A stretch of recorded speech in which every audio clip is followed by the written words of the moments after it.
এই দুনিয়ার পুরো জীবনটা এটা হচ্ছে লালসাময় একটা জীবন, লোভ, মরিচিকা, মায়াজাল।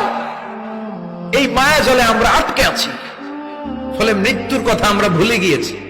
পাগলের মতো ছুটছি, আরো টাকা লাগবে, আরো খ্যাতি লাগবে, আরো যশ লাগবে, আরো দাপট লাগবে। আমার এত টাকা দিয়ে কি হবে? এত সম্পদ দিয়ে কি হবে? এত ব্যস্ততা দিয়ে কি হবে তোমার?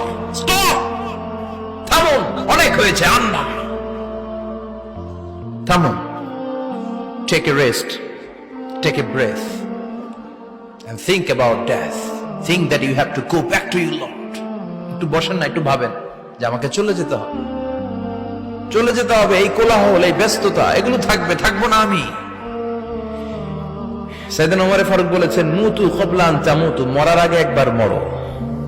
হাসিবু ক্বাবলা আন তুহাসাবু আলাইকুম, তোমার হিসাব নেওয়ার আগে তুমি একবার নিজের হিসাবটা করো না। কাগজ বের করে একটু লিখো না, কি কি ভালো কাজ করছিলা, যেগুলো দিয়ে নাজাতের ওসিলা হতে পারে, 1 2 3, আর কি কি আকাম কুকাম করছো দেখো না, লিখে দেখো তোমার অবস্থাটা কি।